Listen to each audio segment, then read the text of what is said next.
Welcome back to my channel variety sweet Deepa. চলো শুরু করি আজকের ব্লগ। প্রথমেই জানাই বড়োদেরকে প্রণাম, ছোটোদেরকে বুক ভরা ভালোবাসা।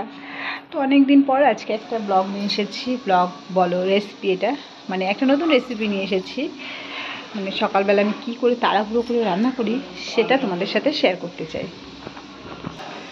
সকালবেলা যে একটু ঠিকঠাক ভিডিও করবো, ব্লগ করবো, সেই সময়টা থাকে না। কারণ কি বলো তো, কারণ হচ্ছে আমার সকালবেলা আমফান বলো, আয়লা বলো, ঘূর্ণিঝড় যেটাই হোক, আমার তো মনে হয় আমফান যতটা ওয়েস্ট বেঙ্গলের উপরে প্রভাব ফেলেছিল, আমার প্রত্যেক দিন সকালে সেই প্রভাবটা পড়ে। ছেলে বেরিয়ে যায় 8টার সময়, বর যায় 8:30টায়। তাহলে আমাকে উনি পাঁচটাতে উঠি, 5টার আগেও উঠি কোনো দিন। উঠেই মানুষ ঠাকুরের নাম নেয়, আর আমি ঝাঁটা নিই হাতে, ঘর ঝাড় দেওয়া, ঘর মোছা, তারপরে কি করি, স্নান, পুজো, বাসন টাসন তো রাত্রেবেলায় মেজে রাখি, তোমরা তো জানো, আমার আগের ব্লগ দেখেছো। তারপর রান্না, ছেলের টিফিন, বরের টিফিন, ছেলের খাবার, বরের খাবার, রান্না বান্না করতে আমার প্রাণ যায় করে।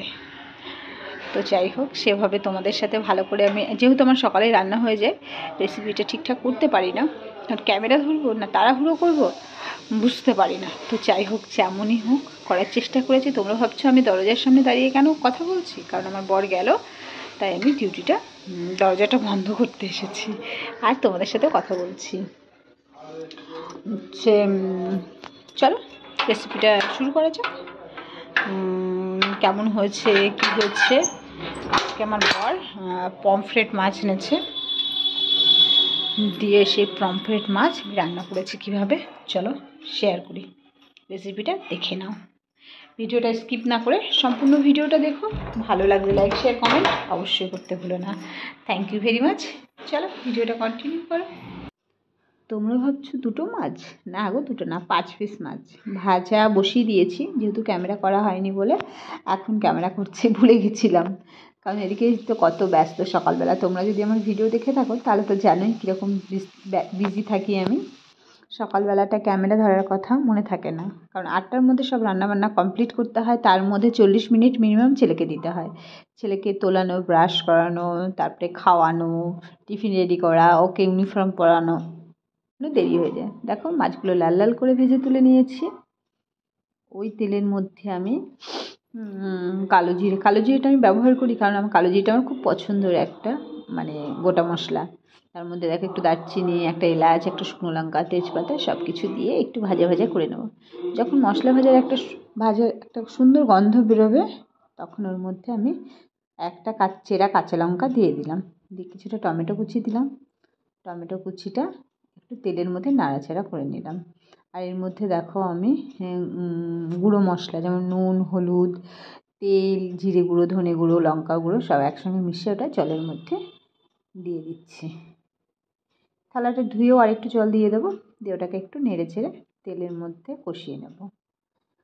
তো তোমরা হয়তো রান্নার তো রেসিপি ম্যাক্সিমাম মানুষ আমরা একইভাবে রান্না করি। তার মধ্যে পরিমাণ মতন লবণ দিয়ে দিলাম। দেখো কি সুন্দর লাগছে দেখতে না? টমেটোগুলো আমি একটু নাড়িয়ে দিইনি। আর এদিকে দেখো আমি পোস্ত বাটা করে রেখেছি, আগে শিলনোড়ায় বেটেছি পোস্তটা, দিয়ে বেটে তুলে রেখেছিলাম, এই পোস্তটা দিয়ে দিলাম। প্লেটটা ধুয়ে একটু জল দিয়ে দিলাম, দেখো মিশিয়ে দিলাম। কি সুন্দর দেখতে লাগছে না? দেখে এখনই খেতে ইচ্ছা করছে, আমার তো করছে, তো তোমাদের কেমন করছে জানি না। কারণ কি বলতো, আমার নিজের রান্না, আমি মনে করি নিজের রান্না যদি নিজেই খেতে না পারি অন্যরা কী খাবে? তো আমার তো বেশ ভালো লাগছে গন্ধটা শুনে। তো পোস্ত তো বেশি ভাজতে হয় না, দেখো মশলা থেকে তেল ছেড়ে দিয়েছে, কালারটাও বেশ ভালো লাগছে। তো কী করলাম, জল দিয়ে দিলাম পরিমাণ মতন, যেহেতু পোস্ত দিয়ে রান্না করছি তো বেশি পরিমাণ জল দিতে হবে না, একটু মাখো মাখো হলেই ভালো লাগবে। তো আমার না একদম গায়ে মশলা লেগে থাকে, অতটা ভালো লাগে না। সুন্দর লাগছে জল দেওয়ার পরে, দেখো কালারটা বেশ ভালো লাগছে না? কারণ তেলের মধ্যে টমেটো, লঙ্কার গুঁড়ো পড়েছে না, কালারটা সুন্দর হয়ে গেছে। তো জলটা ফুটে আসা অবধি ওয়েট করবো। ফুটে আসলে পরে দেখো ফুটে উঠেছে, তার মধ্যে ভাজা মাছগুলো দিয়ে দেবো একে একে। সব মাছগুলো দিয়ে, এটা কিন্তু রেসিপিটা অনেক আগে করা, এডিট করা হয়নি বলে দেওয়া হয়নি। তো আজকে ফাইনালি এডিট করে নিলাম। শ্রাবণ মাস দেখতেই পাচ্ছ, চুড়ি পরা আছে হাতে।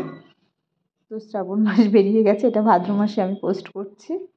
তো দেখো এটাকে আরেকটু 2 মিনিট ফুটিয়ে বেশ সুন্দর ভালো লাগছে রান্না করছি। একটু তোমরা হয়তো ভাবছো ঝোলটা একটু পাতলা হয়েছে না, কারণ আমার বর একটু পাতলা পাতলা খেতে ভালোবাসে, এই জন্য। আর আমার অভ্যাস হয়ে গেছে পাতলা পাতলা খেতে। তোমরা যদি চাও আর একটু তেল তেল ভাব হতে পারে, বেশি করে তেল দিতে পারো, বেশি ভালো লাগবে খেতে। তারপরে দেখো দেখেই বুঝতে পারছো তরকারিটা হয়ে এসেছে।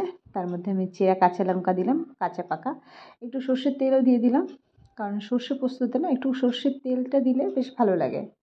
আর কিছু দেবো না আমি। ধনেপাতা কুচি যদি চাইলে দিতে পারো, কিন্তু আমি দেবো না, কারণ কাঁচা সর্ষের তেল আর পোস্তর একটা ফ্লেভার আছে, সেটা চলে যাবে, ধনেপাতার গন্ধটাই পাবো।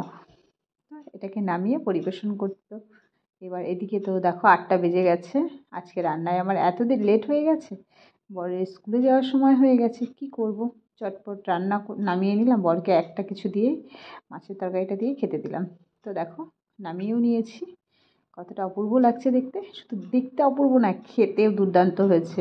তোমরা এইভাবে রেসিপিটা ট্রাই করো, আশা করি খুব ভালো লাগবে খেতে। তো ভালো লাগলে লাইক শেয়ার কমেন্ট করতে কেউ ভুলো না। সে ভালো থেকো, সুস্থ থেকো। দেখো তোমাদের এটুকু দেখাচ্ছি, কেন দেখাচ্ছি জানো তো, আমার বরের থালায়